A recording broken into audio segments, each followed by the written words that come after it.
died. I didn't partially die. I didn't almost die.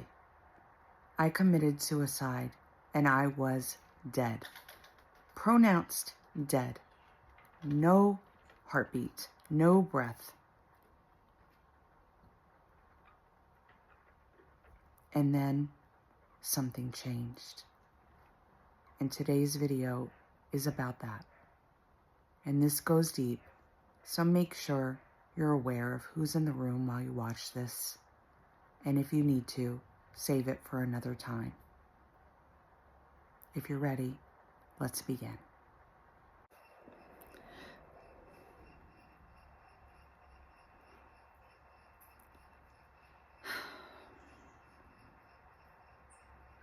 This is a raw video.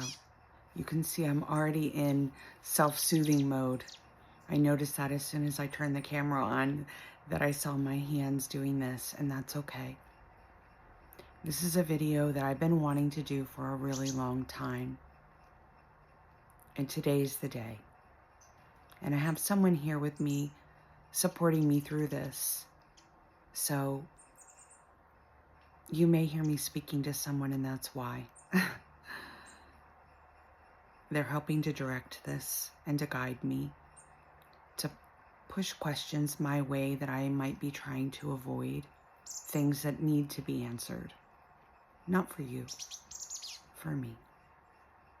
The camera's just on for you. The rest is for me.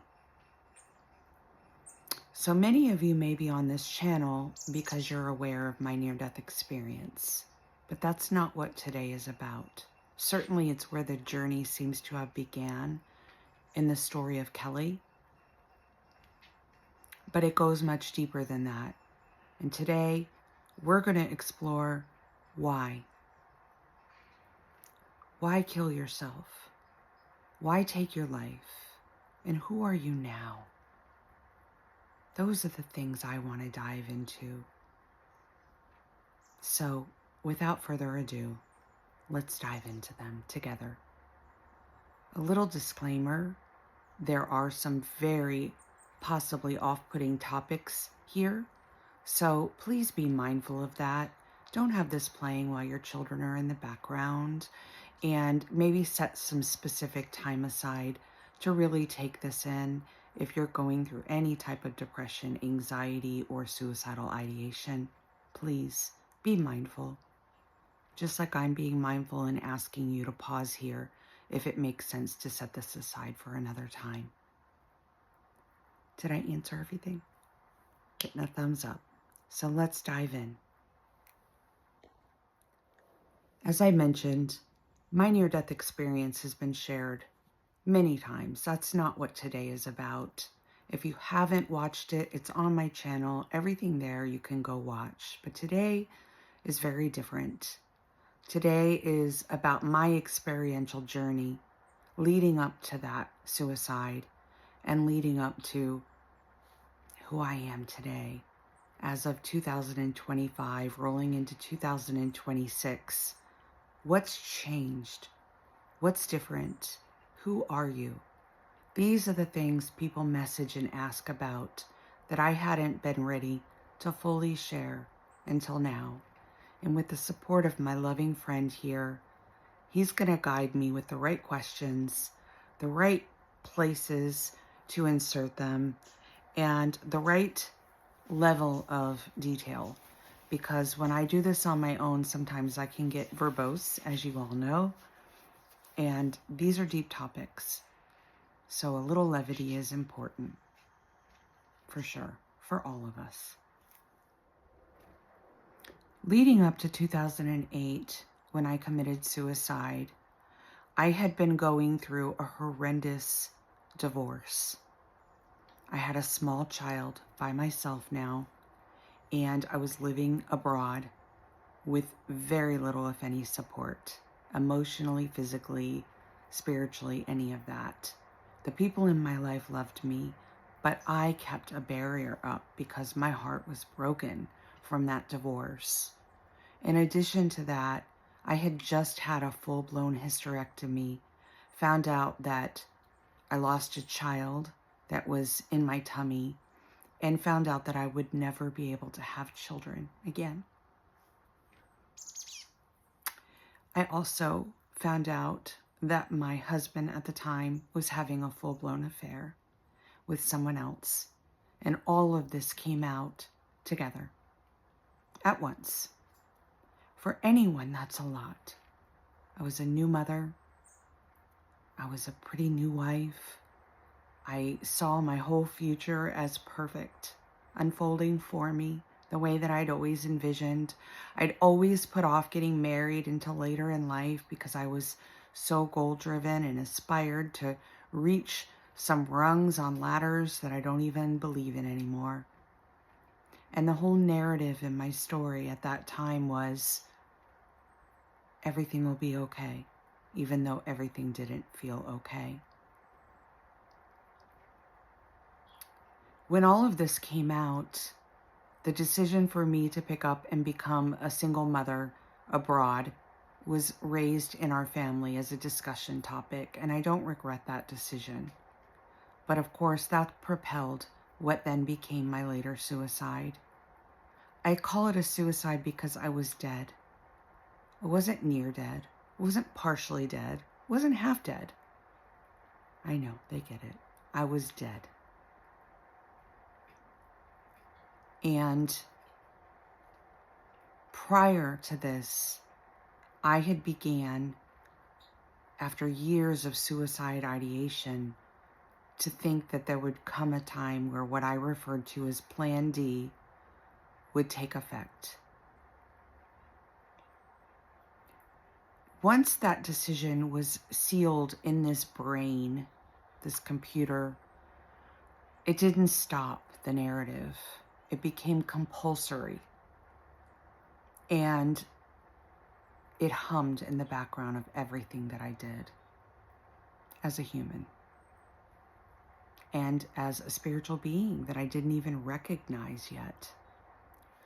Once the decision had really sealed itself in this mind, there was only one forward momentum, and that was to carry out the act of killing myself.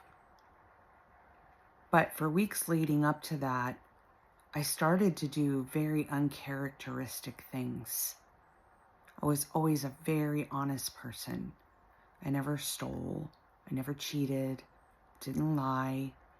I held myself pretty accountable in this world.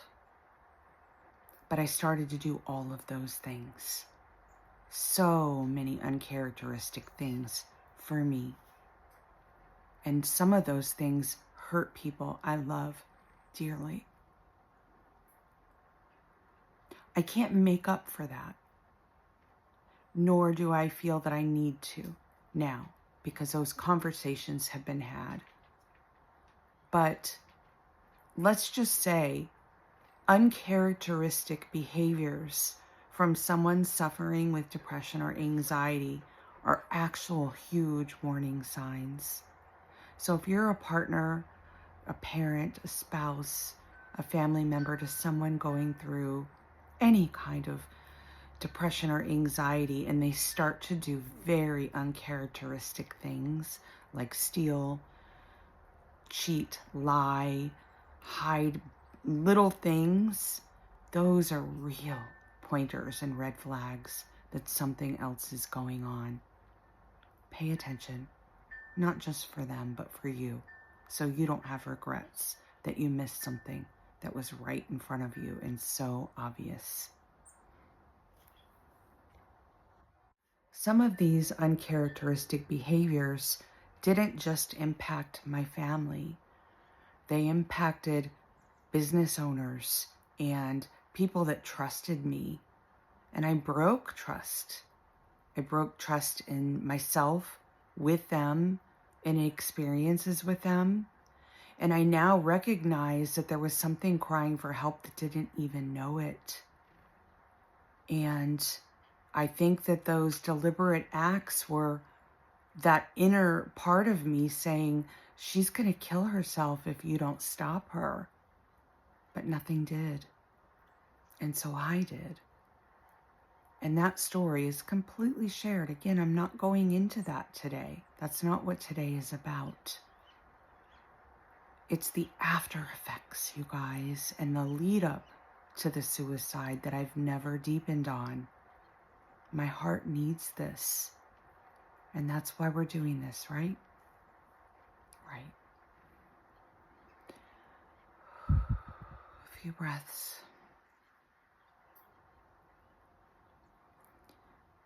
After I returned to my physical body and began the healing process, going to counseling and sharing with those closest to me what had led up to this and healing after this, everything was out on the table now. Nothing was hidden. These acts and things that I was doing that were uncharacteristic were obvious to the people who loved me now in hindsight. But what that did, and I didn't realize it until many years later, was it really placated the ego here to be loved and cared for after this without any real self-exploration of what led to this or how to never have that appear in my life again. It's like it all got bypassed by focusing on loving Kelly through this expression so she never does it again. But what I didn't really notice was how everyone was walking on eggshells around me, right? Why wouldn't they be? I just killed myself. And that's a pain I can't recall for them.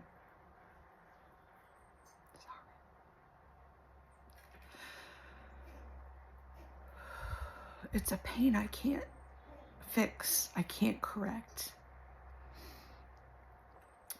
But I can be honest about it. And that's what I'm doing. Because I hurt those people. And forgiveness is a great thing. It's not necessary, but it's a great thing for healing.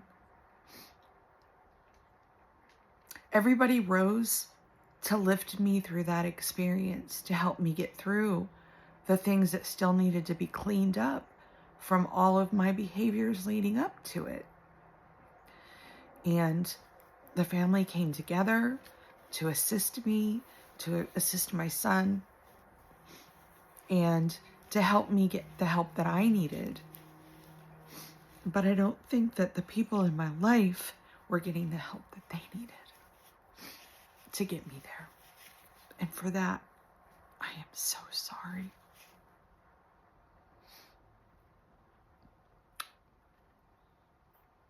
Over the next, how many years it's been since 2008, one of the commitments I made to help heal the hearts of those that I love is to be that person I always wanted to be.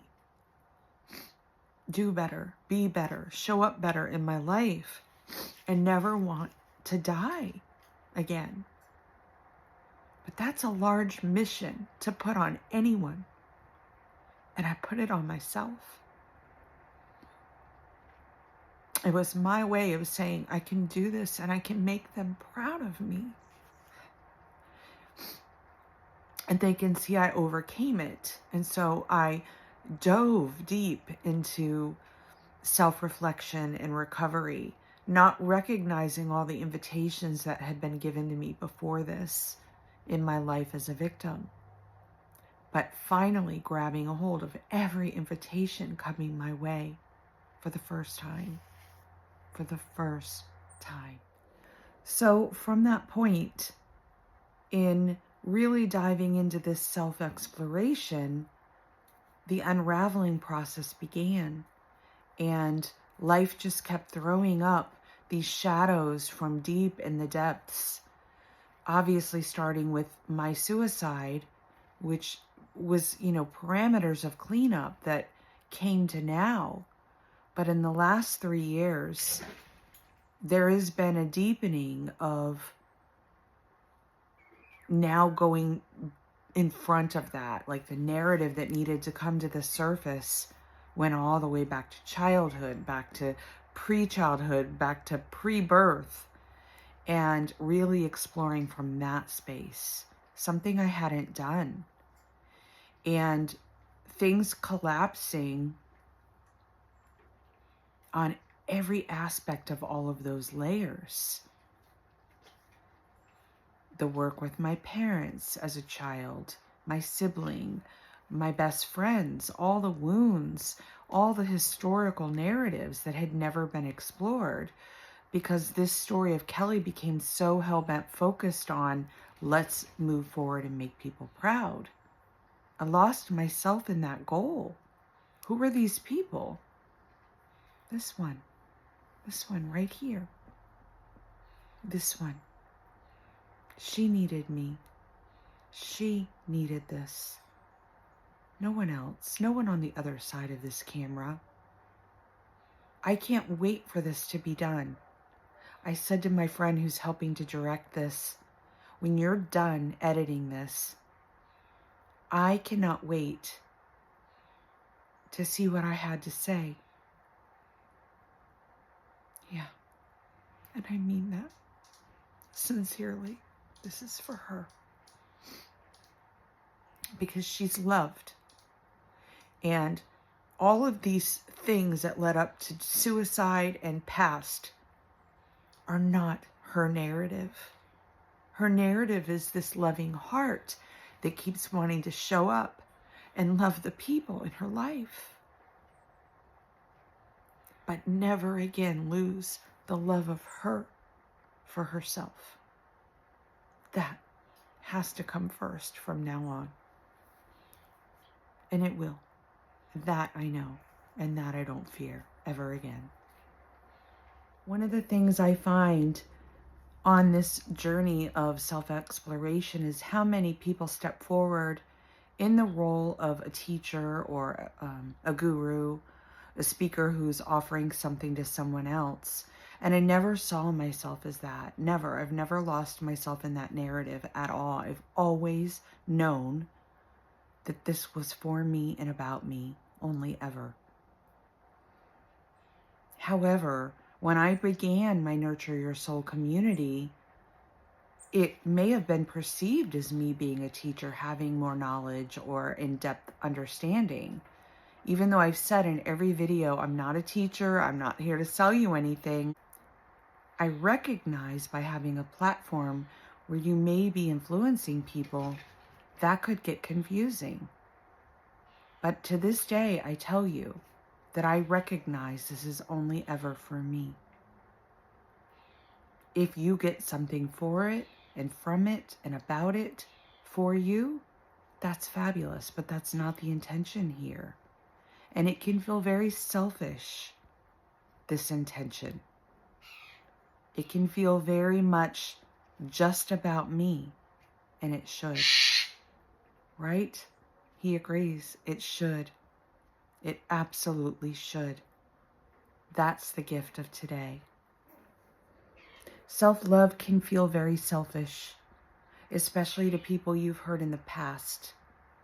People who are showing up now, seeming to need you to stay in that space of being a little helpless, of needing them. That's still your story. That's still the narrative here. It's the ego playing a whole new trick to take you away from the self-work, to being proud of you in this moment just as it is. Not doing it for them. They will love you unconditionally. I assure you, that's all I've had here. But they get to love you more intimately when that unconditionality does not come with a bunch of eggshells that they're walking over to know that you're going to be okay and that you're never going to hurt yourself again. How do you sit in front of someone that you've hurt so deeply and say, I will never do that again, and know that they're going to get up and walk away and believe that? You weren't the one on the other end of the phone that got that phone call. Your mother, your spouse, your partner, your sister is in the hospital and she tried to kill herself. There are no words to retract that. And no amount of self-work and feeling good can replace that. It is a day-by-day, moment-by-moment experience. And consistency is the only thing that opens that door. Absolutely, absolutely. The most profound thing you can do is get real with you. The toxic part of the narrative will then just fall away when it's not getting your attention anymore. The ego that wants to call you back into the storm and the chaos just isn't heard. It goes mute. And that's where I live from now. And that's where I assure my loved ones from now. Even in the hardest times and the hardest things, I can say to them, I will never hurt myself. That is one thing you never have to worry about, and have them go, I know, and know that that's genuine. Then you get to live in freedom again, but not until then. And no uncharacteristic traits. All of the old things, the ideas that I needed to steal or cheat or lie or create a character or have a narrative about this story of Kelly that made them feel okay about me, was just a hiding place. When I'm alone now in my tiny home, there's no character here. There's no act. You can come over in half an hour or in 10 years, and this is the version of Kelly you will get. And that is the most liberating thing I can say, because I'm not holding up a part or a character anymore. There's no cloak. I don't put on a mask. This isn't make-believe. This is how I live now. And it has not been easy getting here. Every layer, every mask has needed to fall away. And there have been so many dark nights of the soul for that to transpire. And no one can do it for you. Certainly many people can show up and support you through it, hold you through it, and lift you up through it. But it's a solo journey. And the dark nights of the soul can be very dark. And I know this. I know this very well. Not once, not twice, not even 3 times. Hundreds of deaths and hundreds of rebirths have gone on here in the story of Kelly. And this is just yet another layer of that. You really want me to cover that? Okay. If you could see what I have going on right now, someone kneeling here beside me, tapping me on my knee to hold me accountable. And I asked them to, so I'm not complaining. I never wanted to leave anyone. Oh, you're really gonna make me go here. And we're not gonna edit this. That was our agreement.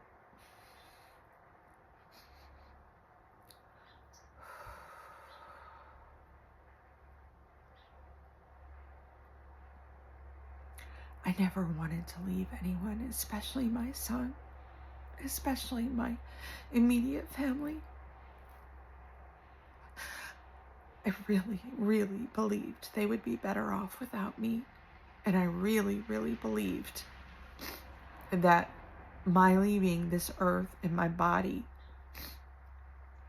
would afford them a life without the anguish of who I had become and the uncharacteristic traits I had adopted and the lack of self-worth. I didn't want to put that on anyone I love. And even today, when I'm sitting across from anyone I love and when this conversation comes up, most of them rush to their placating me through it. And I've gotten to the point now where I'm like, no, you need to let me feel the shame and the guilt and the humiliation that you felt, because you didn't deserve that. You didn't ask for a mom to kill herself. You didn't ask for a sister to do that. And you certainly didn't deserve to have to be there for me on the other side of it. But I didn't ever want to leave you. I just thought you deserved better because I didn't believe I did. And that, you guys, is why most people commit suicide. It's not a selfish act. We believe that those that we love would be better off without us. I know that to not be true now, but a diseased mind doesn't have the faculties to look at that. It just doesn't. It just doesn't. I appreciate you if you've watched this whole thing. I think it's really important to remember what someone else is going through, and how they narrate that to you may not be what's really going on. Tune in. Your heart knows. It doesn't lie. And if the tuning in needs to be for you, do that. Get real with you.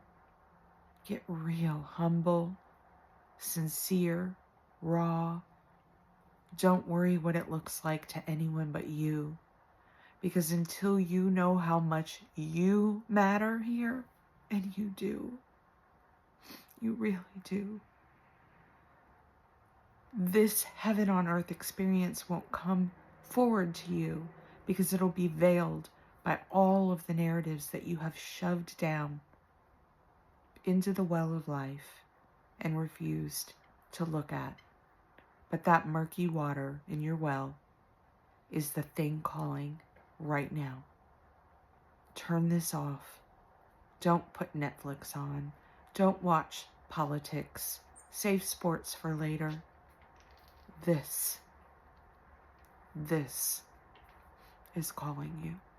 And there's no coincidence you watched this today, because whether you're suicidal, depressed, or anxious, you've been that in this lifetime. We all have. And this message needed to reach you. And I hope that it did, all the way to the core of who you are. Much love. Until next time. And thank you. Thank you for loving me through this every step of the way. I felt all of your love all these years. And I look forward to where that goes for all of us. I don't say this often, but I'm going to say it today. Namaste. I love you.